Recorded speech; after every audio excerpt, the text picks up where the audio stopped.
Hello everybody, Richard here with CRG Games, and today I want to return to Aether Revolt just for a little bit. Now, Aether Revolt is following Kaladesh, and it continues with Pioneer and the Renegades having seized control large portions of Girpur, and they're trying to take it back from the Consulate, who's, you know, putting crackdowns on the city. They're kind of like an oppressive government entity, and they're like stealing inventions and things like that. So it follows the story where they're trying to take back Girpur and search for Tezzeret at the same time. So the bundles, this is what I got here today, at this time came with 10 booster packs. And remember, there were no set boxes or anything like that at the time. This product has the old, you know, dice box there. They always came with these things for retail stores, and then your bundle would also come with a book, the player's guide, and I believe this has yes. So I don't know if they do this anymore. I don't think they do actually, but they have all of the cards in here, so you can look and see and, you know, check them off as you go. I miss this. When back in the day, you know, like Gate Crash and Return to Ravnica, and you know. Khans of Tarkir, you know, I always used to get these, of course, the bundles, and I would follow along and make sure that I'm completing the sets and getting all the cards I need. And I don't think they do that anymore, though, unfortunately. And if you were to unfold the outer sleeve, it does make a poster. Inside, it's going to come with your land pack, and this is a Kaladesh land pack, as you can see there. It also comes with a quick reference guide, and I believe, if I remember right, this just kind of shows you how to play. I didn't realize yeah, shows you how to play the game. Very simply, very easy. And we'll fold that back up. And then our 10 packs and a dice. And there should be 5 different die, one for each color of the mana pie. Alright, so one of the neat things about the Kaladesh block is the inclusion of inventions. So Kaladesh had 30 inventions, and Aether Revolt had 24 additional. Kaladesh has things like Soul Ring and Mana Crypt, so it's understandable that it's a little bit more expensive than Aether Revolt. Now, the most expensive invention in Aether Revolt, I believe, is going to be Platinum Angel, and it's around the $200 range, somewhere in there. But there are a lot of really good inventions in this set. Last Thursday, we cracked one of these, and it's 1 in 144 packs, on average, should have an invention. And we cracked one of these bundles last Thursday and pulled an invention Meekstone, which was very cool. That is the first one I have ever seen, and they look amazing. They really do. One of the neat things, or kind of, I guess kind of neat things we did is I took my calipers out and I measured the thickness of every single pack to see if you could tell, and you cannot. They are the same thickness. We got a Rishkar, Pima Renegade. Some of the themes in this set are going to be like servos and thopters, of course, energy counters, vehicles.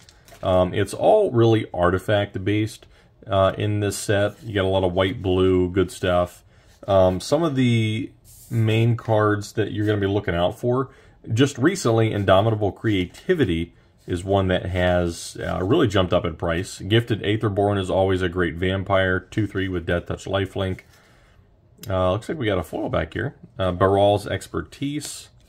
Wow, look at that. A foil Mythic Planar Bridge. I don't know how much that is. I do know there are a lot of cards in this set that really aren't worth a ton. Indomitable Creativity, you've got Walking Ballista. Heroic Intervention is one of the more sought after cards. And like Mechanized Production, that's an alternate win con. This is the first foil Mythic I pulled out of this set, though, so we'll set that aside. What I am going to do, since I'm going to be opening probably, you know, a few of these, is start putting together my binder of this set, because I would like to complete the entire set. Now, that is not including Inventions. While it would be very nice to complete that set, they are very expensive up towards that top range. You're looking close to, I want to say like $600 to $800 for things like Soul Ring and Mana Crypt. Paradox Engine. So this is a good, obviously this is a really good card. It is banned, unfortunately. Whenever you cast a spell, untap all non-land permanents you control. Like, if this is a game-ending card, though, so it makes sense that it's banned. Honestly, I don't understand why something like that would have even been printed. Like, if you have any amount of card draw, you could just, that just ends the game. You just stop everything right there, play your entire deck, and then nobody else gets to play. Damn, the pulls in this bundle are really good. We got a Walking Ballista. That's about 15 bucks. There was a time when Walking Ballista was more towards the $20 range. It has since come down. You know, I don't know exactly why. It's always going to be part of infinite mana combos. I believe that was kind of its intent. And a Scrap Trawler. I really could use another Heroic Invention, so that would be nice. It's kind of nice that they included 10 boosters. You know, at the time, something like this, I think probably would have cost like between $35 and $45.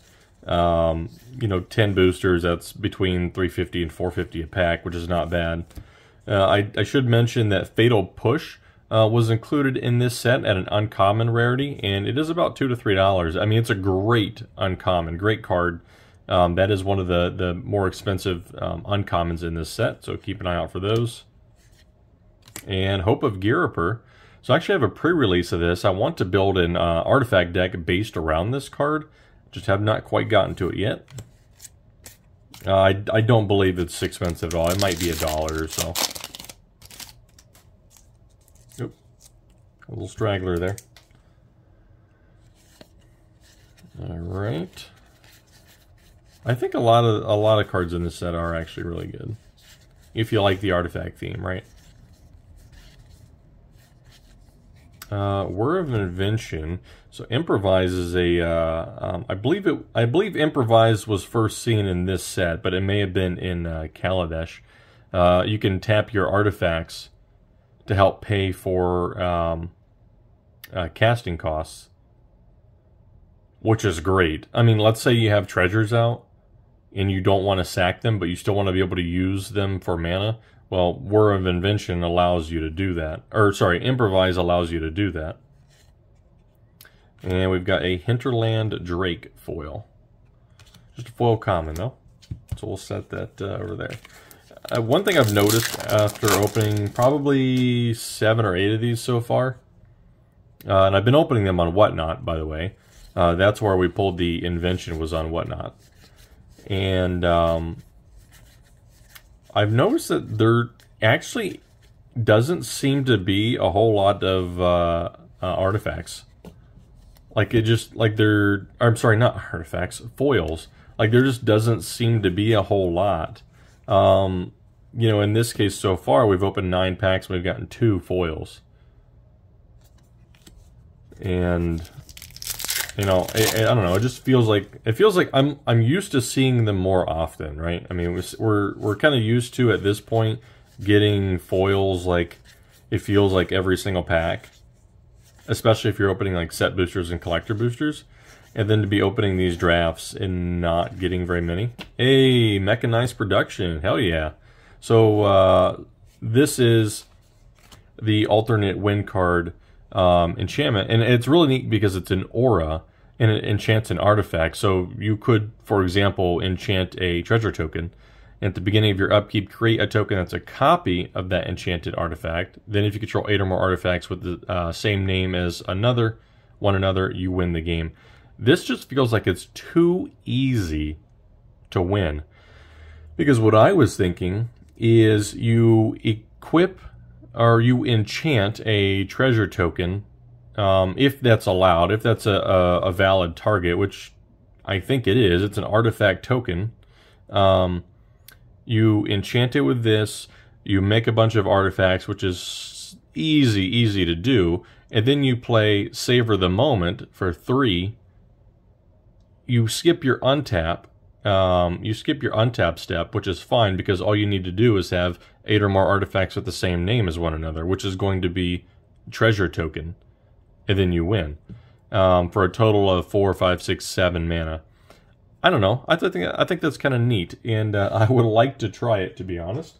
So this box actually pretty darn good. I'm surprised.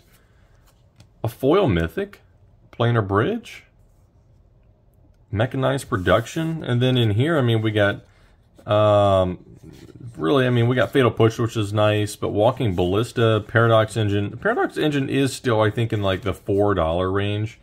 I think there's probably people hoping that one day it gets unbanned, but I honestly can't see that ever happening. For 5 mana and doing what it does, it doesn't make sense. If it did, I would put this in my Animar deck, of course. And then I would have, you put this in Animar, then you have the reality chip attached to anything, and then you just start going. You just start winning. It'd be amazing. So, hope you guys enjoyed. Hope you learned something a little bit. If you weren't very familiar with Aether Revolt, I've got a bunch of these, and we're going to be cracking them on Whatnot because it's fun. And I hope you guys stop by one of these days. You can find me on there. It's CRG Games. I'm usually on there like every other day or so. And then we crack product and stuff like that and have a good time. Just chill, talk Magic, and really anything else. I mean, Saturday we were chit-chatting about Goose Island, Bourbon County Barrel Stouts, and all kinds of other stuff. We got in a good conversation about that. So, again, hope you guys enjoyed. Till next time, I'll catch you later.